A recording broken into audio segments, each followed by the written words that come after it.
মাননীয় সাংসদ হবিগঞ্জ ৪ ব্যারিস্টার সাইদুল হক সুমন, আপনাকে কিছু কথা বলার জন্য আমার আজকের এই ভিডিওটি করা।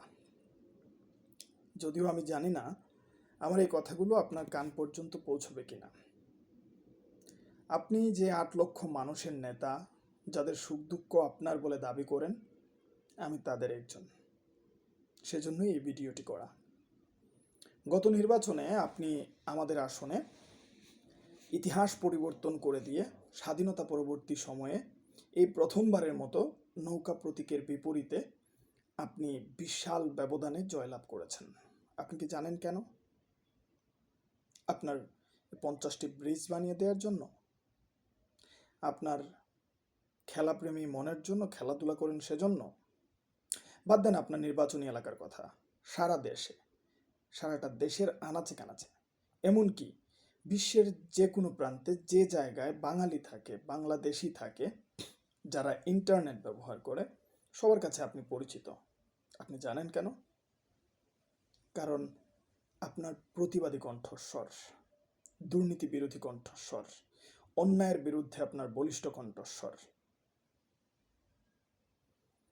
নির্বাচনের সময়ে আমি আপনাকে নিয়ে একটা পোস্ট করেছিলাম।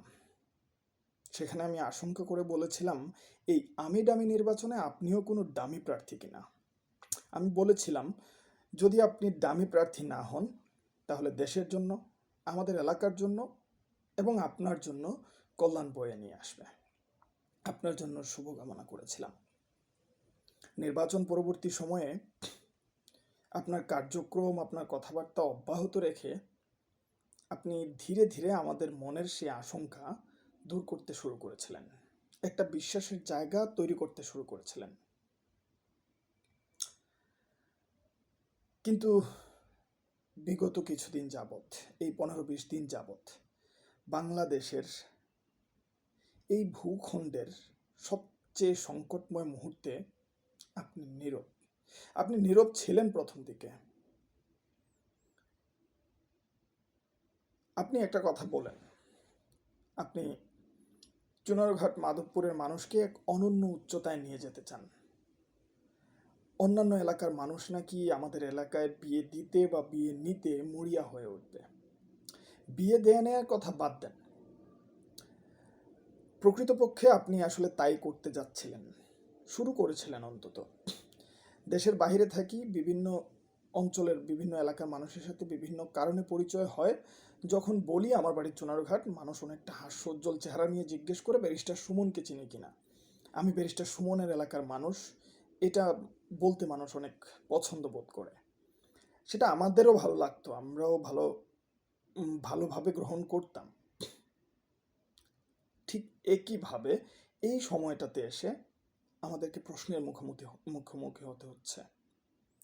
মানুষজন আমাদেরকে প্রশ্ন করে, আমাদের নেতা কেন কোনো কথা বলছে না? আপনি কথা বলছিলেন না, চুপ ছিলেন। আমরা উত্তর দিতাম, হয়তো বিভিন্ন চাপের কারণে, বিভিন্ন পরিস্থিতির কারণে আপনি কথা বলছেন না। যখন কথা বললেন তখন আর 10টা মেরুদণ্ডহীন, মস্তিষ্কে ঘুণে ধরা, পা চাটা নেতাদের মতো করেই কথা বললেন। কিন্তু আমরা তা আপনার কাছ থেকে আশা করিনি। আপনি আমাদেরকে হতাশ করেছেন। আপনি কোথাও একটা বলেছেন শুনেছি, ফেসবুকে একটা মিম ঘুরে বেড়াচ্ছে দেখছি, আপনি নাকি শিক্ষার্থীরা চাইলে আপনি পদত্যাগ করবেন। কি করবেন সেটা আপনার ব্যাপার, আপনি অনেক ভালো জানেন, অনেক ভালো বোঝেন। আপনাকে সেটা বলার বা না বলার আমি অন্তত কেউ না। কিন্তু আমি এইটুক বলতে পারি, সারা দেশের কথা বাদ দেন, আপনি তো আপনার এলাকার খবর জানেন, অবশ্যই জানেন। আপনার এলাকায় যখন বিদ্যুৎ থাকে না, তখন আপনাকে মানুষজন ফোন দিয়ে যন্ত্রণা দেয়। আপনি আবার সামনে এসে, জাতির সামনে এসে, ফেসবুক লাইভে এসে আপনি বলেন সেগুলো। অবশ্যই এখনকার পরিস্থিতি সম্পর্কেও আপনি অবগত। আপনার চুনারঘাট মাধবপুরের ছেলেরা, যুবক ছেলেরা, যারা ইন্টারমিডিয়েটে পড়ছে, যারা অনার্সে পড়ছে, বাড়িতে ঘুমোতে পারছে না। কেউ গাছের তলায়, কেউ বাঁশের তলায়, কেউ পুকুর পাড়ে, আবার অনেকেই আপনার গ্রিনল্যান্ড পার্কে গিয়ে আশ্রয় নিচ্ছে। পুলিশ তাড়া করে বেড়াচ্ছে। বাড়িতে বাড়িতে গিয়ে পুলিশ নাকি তাদেরকে ওয়ার্নিং দিয়ে আসছে। তাদের বই তন্ন করে খুঁজে দেখছে যে কোনো ধরনের কোনো আলামত পাওয়া যায় কিনা। আপনি নিশ্চয়ই জানেন আপনার অজানা থাকার কথা না।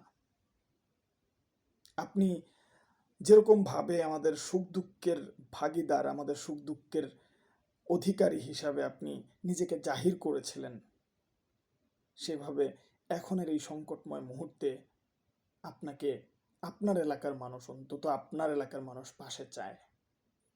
আপনি চিন্তা করে দেখেন আপনার কি করণীয়। যদি করতে না পারেন তাহলে হয়তো আমরা ধরে নিব আপনার নির্বাচন পূর্ববর্তী কথাগুলো এবং এখনকার পরবর্তী সময়ের কথাগুলোও কেবল কপটতা ছিল অথবা মিশ্রির ছুরি। আপনার আসনটাই দরকার ছিল। ভালো থাকবেন। বিলম্বিত হলেও অন্তত আপনার বোধোদয় হোক, সে আশা ব্যক্ত করে আজকের মতো এখানেই শেষ করছি। আল্লাহ হাফেজ।